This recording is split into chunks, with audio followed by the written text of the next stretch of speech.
Hello class, so today we're going to go ahead and graph a cosine function, but this one will be vertically stretched and horizontally compressed, and we're going to have a vertical shift on there as well.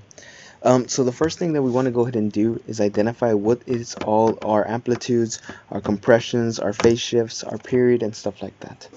Well, let's go ahead and begin. The first step that I wanted to go ahead and show you guys this method, I know some of you guys know how to use transformations to the parent function of cosine. Let's just remind ourselves how cosine looks like. And cosine starts at its max, then it goes to the minimum, then back to the minimum, then back to the midline, and then back to the max. So this is the parent function for cosine. This is just one period of it, but we know it continues for infinity on its domain, positive and negative. So let's go ahead and begin. This right here, what I want to go ahead and see is that the step number 1 says I need to find amplitude. Amplitude is the A.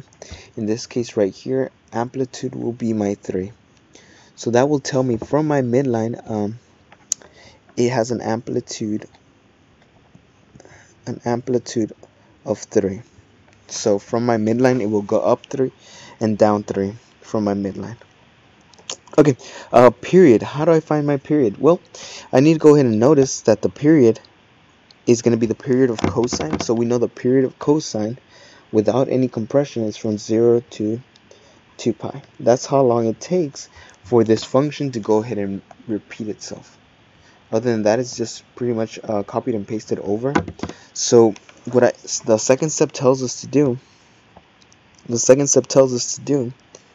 is to go ahead and see the period of cosine, which we know is 2 pi. And we're going to go ahead and divide it by our b. In this case, b is right here, so b has to be the term that is multiplied into our function.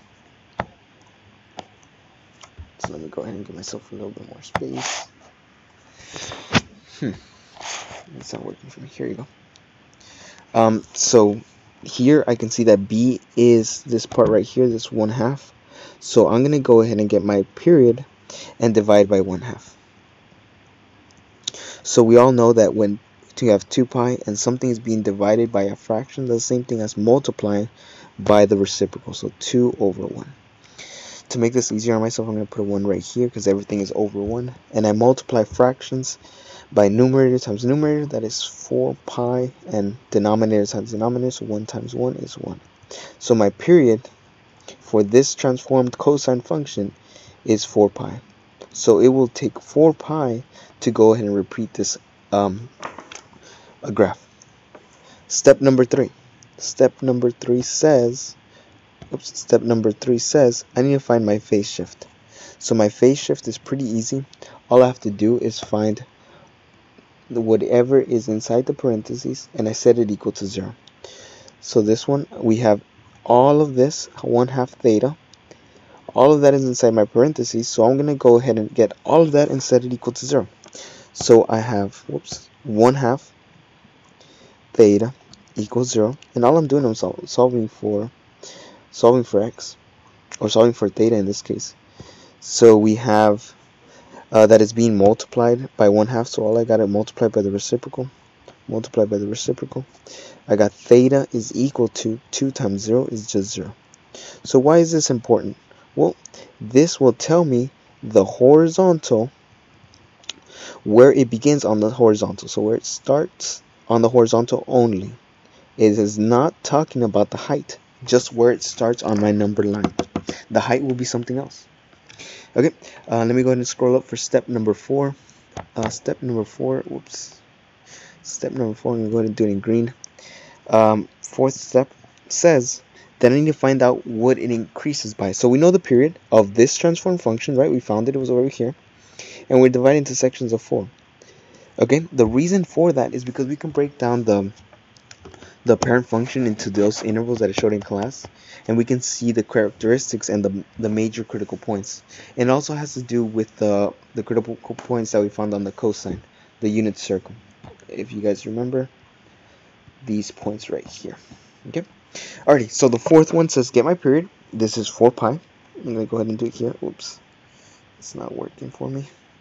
So let me go ahead and say 4 pi with the answer I found from the second step. And I'm going to divide it by 4. So I have 4 on top, 4 on the bottom, that's equal 1, and I multiply by pi because pi was associated here.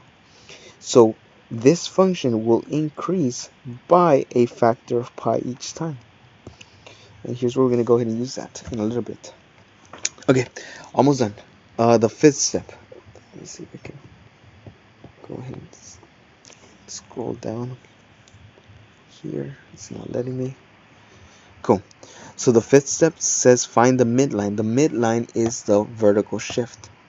So the midline is a vertical shift, and we know the vertical shift is right here. It is the D. So the fifth step, the vertical shift is 1 unit up. That means everything will move 1 unit up. But what we care about most is the midline from cosine. If we go ahead and scroll up a little bit. Let me scroll up, I said. The midline of the original parent function of cosine, the midline is the middle. So when y equals 0. So if the vertical tells me to go 1 up, that means my new midline will be 1 unit up. So the midline for this transform function is 1 unit up. So the midline would be when y equals 1. That is also part of it. So I know this feels a little tedious, but honestly it's not that bad. Okay, let me go ahead and see how I can slide horizontal or zoom out at least. I can't do either or apparently. Does that help me better? If not, we can go ahead and start graphing it since we have most of the information on my paper. That is not working.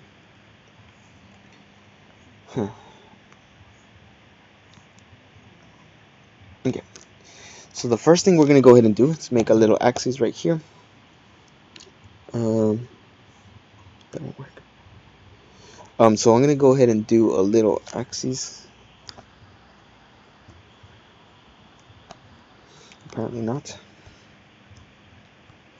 How do you rotate this thing? No worries, we got this. Okay, so make a little axis. So right here's my y, right here's my x. Pretty dang good. No ruler needed. Okay, remind me again, where did we find our horizontal distance? I'm sorry, horizontal starting. Well, according to this, we start when the horizontal was actually, it starts at 0. So here's where it's going to start horizontal, at 0. Now, I swear we found something that said it increased by, so it increases by pi. So that means each segment is going to increase by pi.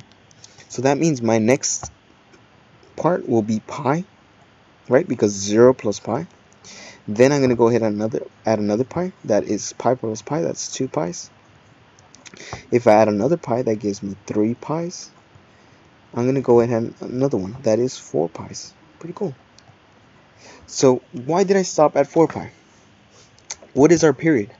Our period said it was 4 pi. That's how long it's going to take for this graph to repeat. Okay, we're almost done. Well, the next thing that I want you to go ahead and know is that we need to go ahead and find our midline. We said that our midline was when y equals 1. So when y equals 1 is my midline because it had a vertical shift of 1. Oops, that's a 1. Okay, then we had a vertical stretch. That was our amplitude. Said it was 3. So what I want you to do is you're going to go ahead and notice that this right here was a midline. This is the middle. And what I want you to know is that you're going to go from the midline. You're going to go 3 up and 3 down.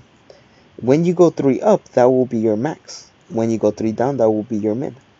So let's find that. So 1, because that's my midline, plus 3 gave me a max of 4. So the maximum this graph can go is 4. Okay, the minimum this graph can go is 1 minus 3 minus the amplitude, right? 1 minus the amplitude, which was 3. That is 1 minus 3, that's minus 2, negative 2. Negative 2 goes right here. So let's label it. The 4 was what? This is the maximum this graph can go. So I'm going to make a little dotted line. Very, very crooked. And the minimum it can go is -2. This is your minimum, this is your midline, and this is your maximum. Let me go ahead and give myself more space. I know it's a little crowded here. And we have all of this here. Okay. Alrighty. So cosine, remind me the cosine looks like, cosine looks like this. Starts at the max, goes to the midline, goes to the bottom, then back to the midline, back to the max. That is one period. So I'm going to do the exact same procedure. Cosine starts where my height is at its max. Then it goes to the min. Then it goes to midline. Then it goes to the min. Let me go ahead and show you visual. Cosine starts at the height of max, the middle, and the minimum. Then it goes ahead and goes just this pattern, and then it goes back up. That's all you're doing. Pretty easy, right? So we're gonna do that. So remind me again. It starts at the max. Then at the next increment, it goes to pi. It's at height of 1. Then notice I don't go to the 0 when the y-axis. I go straight to the minimum, then back to the midline and back to the max. This right here, guys, is the graph of cosine once it has been transformed. Obviously this goes to infinity to the right, infinity to the left, so let's go ahead and do that. I know we didn't do it in class, but this was 5 pi, 6 pi, 7 pi. So all you're doing here is continuing it, then back to the bottom, then back to the midline. The same thing goes on the left hand side. So negative pi, I go ahead and see that it goes to the middle.